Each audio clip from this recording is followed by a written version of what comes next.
You're already lying to me, not with words. You haven't said anything. But the fact that you clicked on this video and immediately checked how long it was before deciding whether to stay, that's a lie. You just told yourself you're here to learn something. You're not. You're here because someone in your life is currently outplaying you, and you can't figure out how. You feel it in conversations. The sense that you're 3 seconds behind. That by the time you understand what just happened, the moment is already over and they're already winning the next one. I know that feeling. I invented that feeling in other people. Don't get comfortable. I'm going to teach you the exact mechanism I use to break the most intelligent murderer in human history. But first, I need to know if your brain can handle silence. There's no animation here, no music, no editing. If you leave in the next 20 seconds, it's because your focus is borrowed equipment and the loan just expired. If you stay, pull your knees up. Seriously, it helps. I wouldn't sit like this if it didn't work. Let's talk about my favorite number. 5%.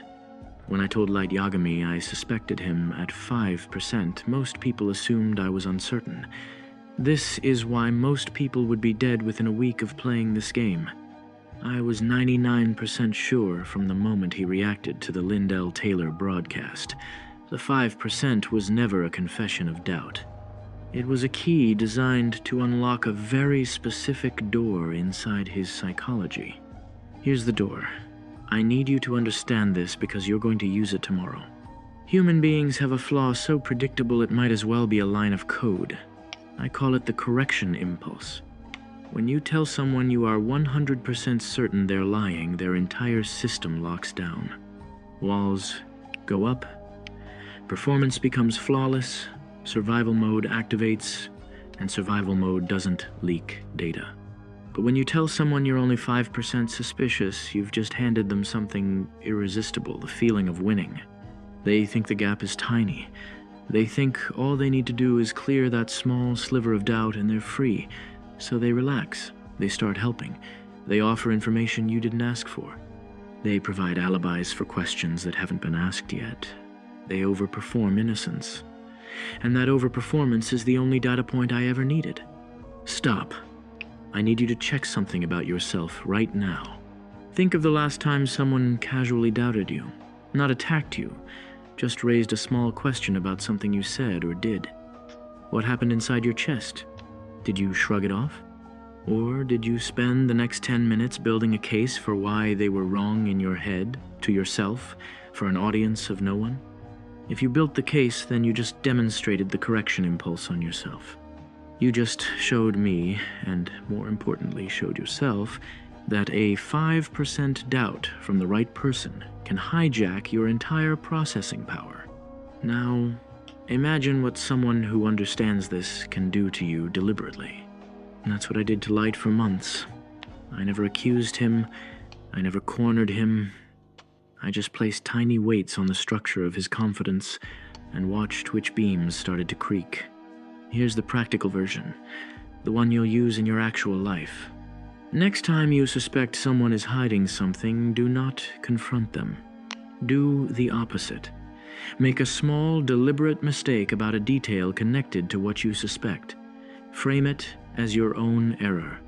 Say something like, "I'm probably wrong about this, but I thought I saw your name on that list for Thursday. 90% sure I misread it." Then stop talking. Completely. Pick up your phone. Take a bite of something. Act like the question has already left your mind. Now watch. If they're clean, they'll correct you casually and move on. No, that's Friday, actually. Done. Over. But if they're hiding something, their system will stall. You'll see it in the half-second delay before they speak. They'll wonder what list you saw. They'll wonder what else you know. And then they'll start doing something they cannot help. They'll explain where they actually were on Thursday, without you asking. They'll offer proof for a question you never posed. They'll try to demolish your 90% error, and in doing so, they'll confirm the 10% truth you were actually fishing for. You just use the wrong end of a lie to pull out the right end of a truth. That is the percentile paradox. You don't need to be right, you need to be wrong in a way that makes the truth expensive to keep hidden. I need to interrupt myself here because I can feel some of you doing something dangerous right now.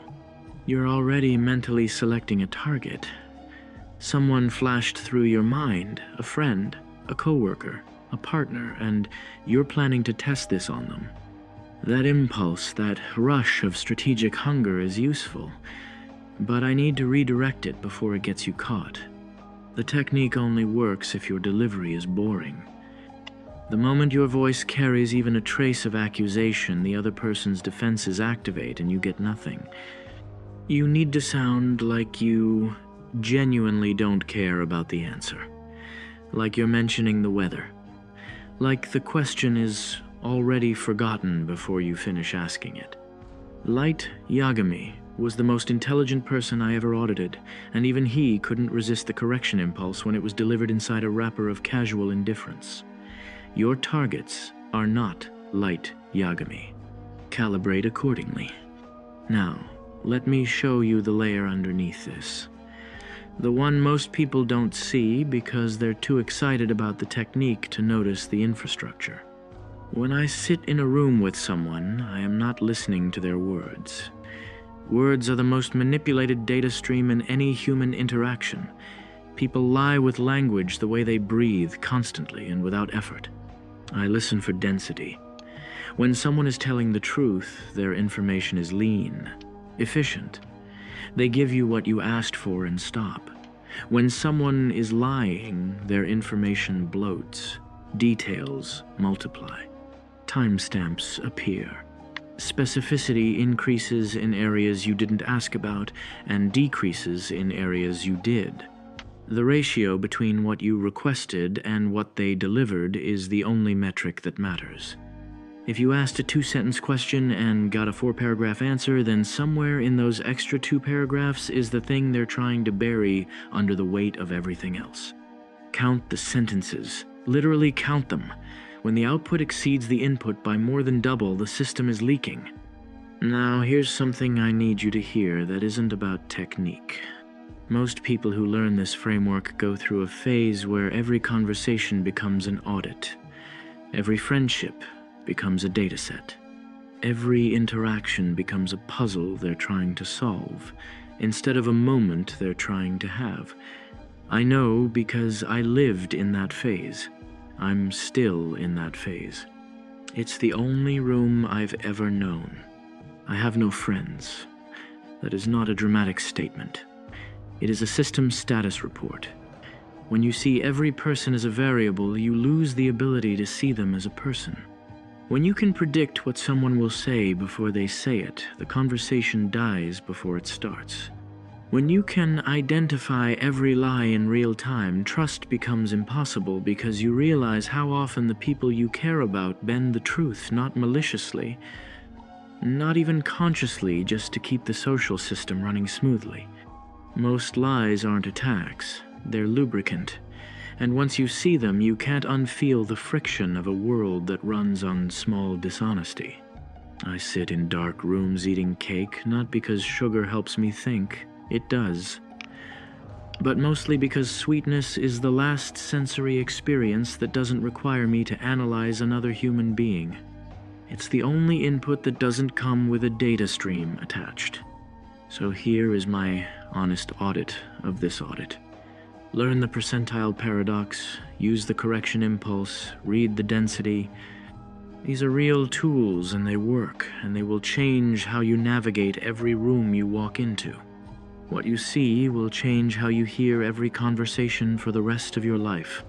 Whether that's a gift or a curse depends entirely on whether you remember to stop auditing long enough to actually live inside the moments that don't need solving.